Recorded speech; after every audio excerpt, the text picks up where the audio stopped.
The tunnel was not visible from space. That was the point. The network of underground missile launch facilities that the Islamic Revolutionary Guard Corps had been building along Iran's southern coastline since 2011 had been designed with a single operational requirement as its main principle. The requirement was survivability against American precision air power. The engineers who designed the network had studied every American strike campaign since Desert Storm in 1991. They studied the targeting logic, the weapon choices, the order of strikes, and the pattern of which facilities were hit first, which were hit later, and which were never hit because they could not be found. They studied the lesson of every adversary that had tried to face American air power from fixed positions above ground. The lesson was the same in every campaign and against every adversary. Fixed positions were destroyed. Mobile positions survived longer but could still be tracked. Underground positions built deep enough, hardened strongly enough, and hidden carefully enough so that satellite images could not tell them apart from the surrounding geology created a targeting problem that American strike planners had not completely solved. The IRGC built its southern coastal tunnel network around that unsolved problem. On the morning of March 3, 2026, with American carrier strike groups positioned in the Arabian Sea in the Gulf of Oman,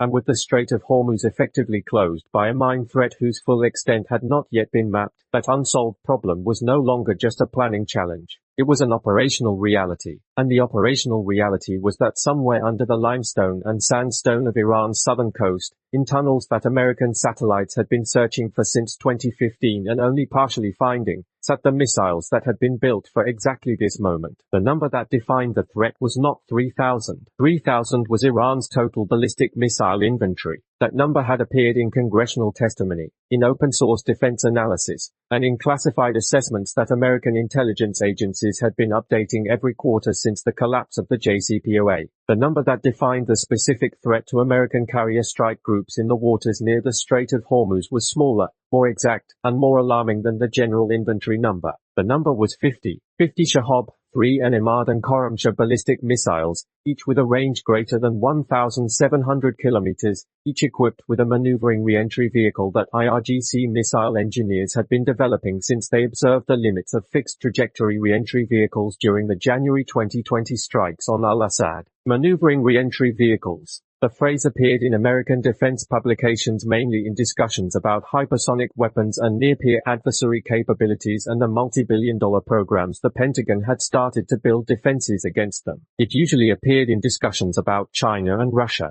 It had not appeared often enough, or with enough urgency, in discussions about Iran. This was because American strategic thinking had been organized around the assumption that Iranian ballistic missiles, even if numerous, followed predictable paths that American Aegis radar systems and SM-3 interceptors could intercept with acceptable success rates. The maneuvering re-entry vehicle changed that assumption. A ballistic missile that followed a predictable parabolic arc was a targeting problem that American naval engineers had spent 40 years learning how to solve. A ballistic missile that followed a parabolic arc until the final stage and then performed sideways maneuvers of up to 40 kilometers created a completely different targeting problem. It was not a solved problem. It was the problem Iran had been building toward since 2020. And the tunnel network along the southern coast existed specifically to deliver that capability. The USS Dwight D. Eisenhower was positioned 340 kilometers southeast of the Strait of Hormuz in the Gulf of Oman. It was accompanied by a cruiser,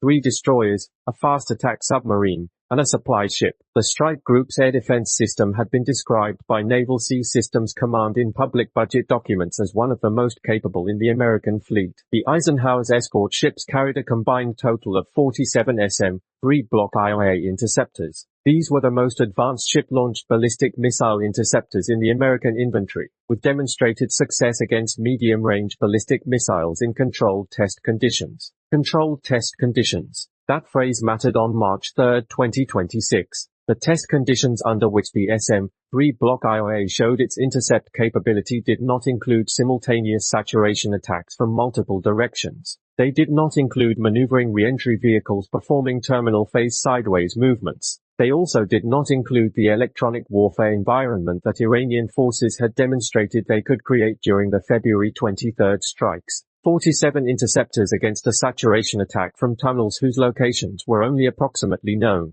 Missiles whose final trajectories could not be predicted precisely enough for perfect intercept calculations. All of this occurring in an electronic warfare environment designed to shorten radar tracking windows. The mathematics of that scenario were not the mathematics of controlled test conditions. They were the mathematics American naval officers in the Gulf of Oman were calculating at their battle management consoles on the morning of March 3rd, and the results were not reassuring. The tunnel network had been partly revealed in 2020 when the IRGC released footage of what it called an underground missile city. The facility shown was so large that Western analysts first believed the footage was staged or exaggerated. The tunnels in the footage were wide enough for tractor-trailer vehicles carrying large ballistic missiles horizontally. They were tall enough for the missiles to be raised into launch position inside the tunnels. They were connected to the surface by hidden openings that could be uncovered in minutes and resealed after launch, removing the heat and visual signals satellites used to identify active launch sites. The footage was not staged. 2 years of later satellite analysis and signals intelligence confirmed the facility was real. It was only one of several. The network extended along a coastline hundreds of kilometers long. Construction continued at a pace showing the completion of additional facilities had become a priority. Sanctions, diplomatic pressure, and 2 rounds of strikes on nuclear facilities had not stopped the construction. At some point between 2015 and 2020, the IRGC made a strategic decision. A survivable,